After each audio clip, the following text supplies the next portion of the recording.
Hi guys, fat loss and muscle build சேலஞ்சோட நாள் 3 காலையில இருந்தோன்னே ஒரு குழியில போட்டேன். ஏன்னா இன்னைக்கு கல்லூரி போறேன். வழக்கம் போல ஆயில் கம்மியாக 2 எக் தோசைன்னு சொல்ல மாட்டேன். ஏன்னா எங்க அம்மா கொஞ்சம் எண்ணெய் அதிகமாக ஊற்றிட்டாங்க. வேற என்ன பண்றது, சாப்பிட்டு தான் ஆகணும். சாப்பிட்டு ஸ்டேஷன் போயிட்டேன். இந்த வீடியோ எடுக்கும்போது ஒரு அக்கா மேலே போய் சொல்லியிருப்பேன் கைஸ். நல்ல வேலை, நல்ல மனசுக்காரங்களாம் இருக்காங்க, விட்டாங்க.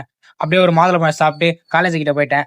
ட்ரெயின் வந்த வேகத்தில் காத்துலாம் ஆச்சு, பைத்தியக்கார மாதிரி முடி காஞ்சிச்சு. அதனால அட்ஜஸ்ட் பண்ணிட்டு லஞ்ச் பிரேக்ல நம்ம உட்காந்து சோகமாக உட்காந்து ரீல் பார்த்தோம்னா என்னன்னு தெரியல. சரி நீ பாருன்னு சொல்லி நான் வேலை பார்க்க ஆரம்பிச்சிட்டேன். 200 கிராம் ரைஸ், 3 ஹோல் எக், தொட்டு கொஞ்சம் வெஜ்ஜிஸ் சாப்பிட்டு தூக்கம் சொருகிச்சு கைஸ். தூங்கிட்டு வர வயலில் நேற்று தான் கைஸ் வீடியோ ஒழுங்காக மாட்டல, பட் இன்னைக்கு ஏடாவிடமா மாச்சு. அப்படியே வர வயலில் 200 கிராம் சிக்கன் வாங்கி வந்துட்டேன். ஏதோ வித்தியாசமா பண்றேன்னு பார்க்காதீங்க, வழக்கம் போல தான்.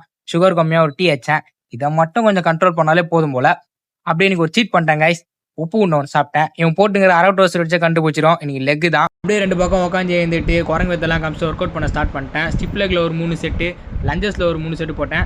எட்டி உதவி ஒர்க் அவுட் ஒரு 3 செட்டு போட்டேன். எக்ஸ்டென்ஷனில் ஒரு 2 செட்டு, கேர்ளில் ஒரு 2 செட்டு போட்டு லெக் முடிச்சிட்டேன். அப்புறம் ஆப்ஸ் தான் போட்டேன். ஹேங்கிங் ரைஸில் ஒரு 2 செட்டு, கேபிள் கிரன்ச்சஸில் ஒரு 3 செட்டு போட்டு முடிச்சிட்டேன். அப்புறம் போஸ்டிங் தான் பார்த்தேன். கொஞ்சம் ஹாப்பி ஆகிட்டேன் கேஸ். ஏன்னா பையன் கொஞ்சம் எட்டி பார்க்க ஆரம்பிச்சிட்டான். பட் இன்னும் கொஞ்சம் நல்லா லெக்கு ட்ரெயின் பண்ணி பண்ணால் தான் தனியாக கொஞ்சம் விசிபிளாக தெரியும். அப்படியே காஃப் செக் பண்ணேன். காஃப் ஓரளவுக்கு போகிறால. அப்படியே வீட்டுக்கு வந்துட்டு 200 கிராம் சிக்கனு, ஒரு கொய்யா, 150 கிராம் ஸ்வீட் பொட்டேட்டோ சாப்பிட்டு இன்றைக்கி நாளை முடிச்சிட்டேன். ஆரோக்கியமாக இருங்க. நன்றி.